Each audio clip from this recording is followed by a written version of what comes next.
Hey, this is Brian Hogg. I am the creator and performer and whatnot of Mosspuppet. I have to do that when I do the voice using below camera. I'm like, my name is Mosspuppet, and I have to do a throat like this, and then it goes up. It's just how I get the voice. Anyway, I have a problem with Mosspuppet. The problem is he's really annoying to use. His mouth is very hard to use, and he's always been that way. It's just the way I built him, because I sort of built him in a period of like a day and a half initially.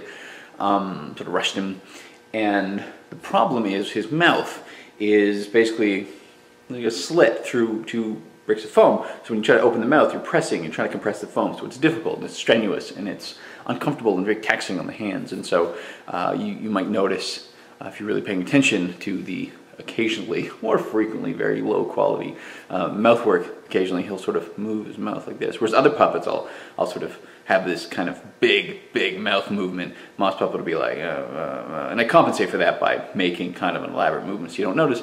But now that he's sitting in his chair, which is right there, I kind of can't really rely on that, because in many of the shots he's going to be stiff and sort of stuck in one position. So what I'm going to do tonight, and I can show you sort of a very abbreviated version of it, is I'm going to perform surgery on Mosspuppet, which will probably leave him with 1 or 2 scars here, hopefully leaving him much more easy to use. Worst case, he'll have scars, he'll be less pretty, and he'll be just as hard to use. And so what I'm going to do is, hopefully I haven't glued too much, what I'm going to do is I'm going to, I think, just cut along these seams here.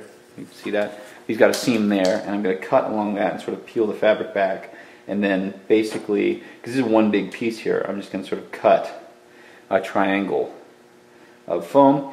This will leave his neck on the side, basically give him a bit of jowls, so it'll be a little looser. I went down, but I can't go down that far. But then hopefully allow him to move, because I can do this kind of thing, but it's just physically kind of runs out of space. I'm going to cut him! Now that I think of it, he won't require much more in the way of seams at all.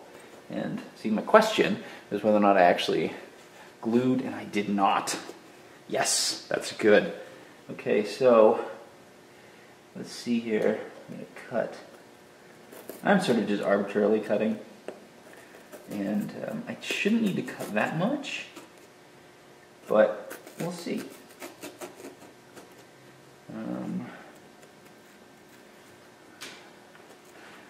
I normally don't do the surgery like this on the puppets. I really need to make a new head for him, like to redo his head. But the concern with that is always that it won't quite look the same, you know. And actually, I'm gonna give him a full cut under his chin as well. So I'm gonna cut under his chin, and I'll cut this one piece. I don't have a whole lot of tape left on the camera, or room on the hard drive. So I'm going to accelerate some parts of this process. Oh, Mosspuppet. I don't generally do plastic surgery on the puppets, but you gotta goddamn make me look pretty is what you gotta do. Yeah, that's right. So what I actually should do, I'm going to be a plastic surgeon. A good plastic surgeon is probably going to make marks and whatnot, so I'm going to do that. So with some of my other puppets, ideally, you've got, you know, a place where you can sort of have some flexibility. This is going to change his face a bit, so I'm actually going to initially do half of it and see how little cut I can get away with. Because what I don't want to do in my hacking away at him is make it so that he doesn't look right anymore. So have the negatives. See, so do that, and then he'll probably look a little better. Okay, so what I also had to do was cut the seam. I don't know if you can see from this angle, the corners of his mouth. You see. Because I glued stuff there years ago, and so that made it a little harder to move, which is to say that glue is less pliant than fabric. This is me with my, excuse me, this is me with my new mouth, ha ha! Yeah, that's better. That's much better. See, a lot of that wasn't even my chin, that was just my jaw. One tiny mirror, I've got nipples, you can see them. Oh.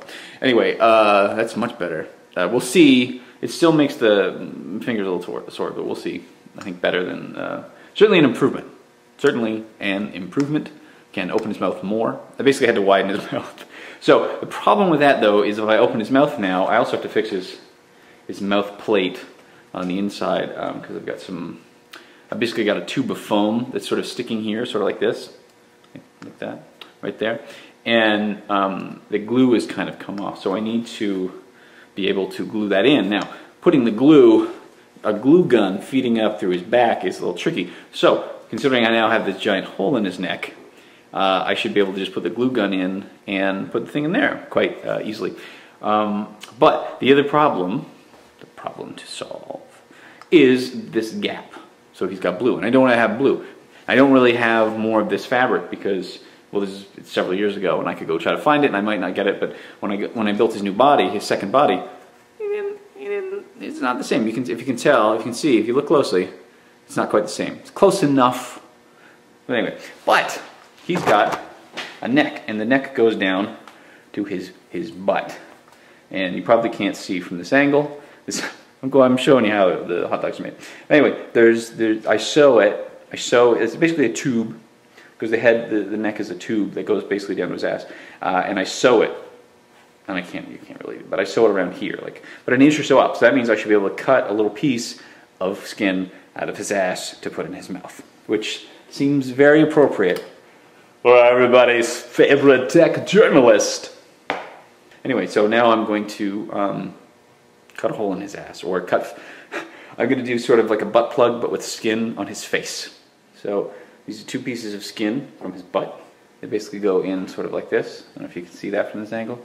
And I'll sew them and glue them and cut them, and they'll be nice. So now what I'm going to do before I begin to sew him up is glue the mouth grip back together. And that involves this lovely little number, $2, maybe $2.99 glue gun. I'm all on an angle there. Because glue guns, if you need to buy a glue gun, certainly for any crafting purpose, a little pro tip there, you don't have to spend very much money. They're pretty good. Be back. I finished adjusting the puppet. So I had to, I had to glue his glasses back into place because they got a little loose and they were kind of doing kind of that. And it's, is it as tidy, the rest of the upgrade? Nah, but he's an old man. So now his mouth, as you might notice, is hanging open a little more, well, just hanging open a little more. But so now he's kind of wider mouth, and it's a little easier to use. So that was his, as you can see here, you can't really tell. You can, if you're paying very close attention to the beginning, you can tell he's got a little more of a sort of turkey neck kind of going on. Not much. But yeah, so he's a little more comfortable to use. Really not all that much more comfortable, so he's probably going to be, that was me kicking the tripod, probably going to be the bane of my existence in terms of, it's probably going to be painful to use, but he's better. So, new and improved Mosspuppet.